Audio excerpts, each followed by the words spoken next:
সোয়াইদি pearl ফার্মে পানির নিচে ঝুলে থাকা জালে রাখা হয়েছে মুক্তা উৎপাদনের ঝিনুক।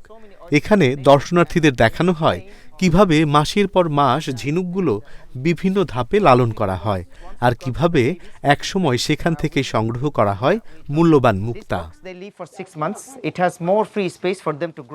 তাই তো শহরের কোলাহল পেছনে ফেলে পর্যটকরা নৌকায় চেপে রওনা দেন এক ভাসমান মুক্তা খামারের দিকে। এই খামার শুধু মুক্তা উৎপাদনের জায়গা নয়, এটি ইতিহাস জানানোর এক জীবন্ত পাঠশালা। এখানে দেখানো হয় কিভাবে একসময় আমিরাতের মানুষ মুক্তা আহরণ করেই জীবন চালাতেন।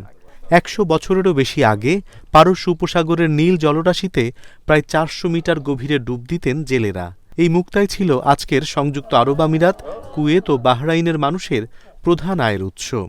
তবে ২০ শতকের শুরুতে জাপানে কৃত্রিমভাবে গোলমুক্ত উৎপাদনের পদ্ধতি আবিষ্কৃত হলে ধীরে ধীরে ধাক্কা খায় ঐতিহ্যবাহী মুক্তা শিল্প। পরবর্তীকালে তেলের সন্ধান বদলে দেয় পুরো অঞ্চলকে। ঘুমন্ত জেলেপল্লী রূপ নেয় আধুনিক বাণিজ্য নগরীতে। আবুধাবি ও দুবাই তার উদাহরণ। আজকের মুক্তা চাষে ঝিনুকের ভেতর বসানো হয় ছোট সিরামিক বল।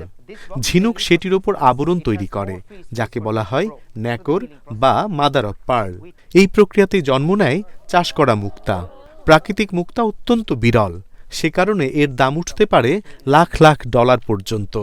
অন্যদিকে চাষ করা মুক্তা তুলনামূলকভাবে সহজলভ্য হলেও আকার, গঠন ও উজ্জ্বলতার উপর নির্ভর করে এর দাম কয়েকশো থেকে কয়েক হাজার ডলার পর্যন্ত হয়ে থাকে। সংযুক্ত আরব আমিরাতের রাস আল খাইমাহর এই ভাসমান খামার শুধু একটি পর্যটন কেন্দ্র নয়, এটি অতীত আর বর্তমানের মাঝে গড়ে ওঠা এক সেতুবন্ধন। অনিমেষ কর, ইন্ডিপেন্ডেন্ট ডিজিটাল।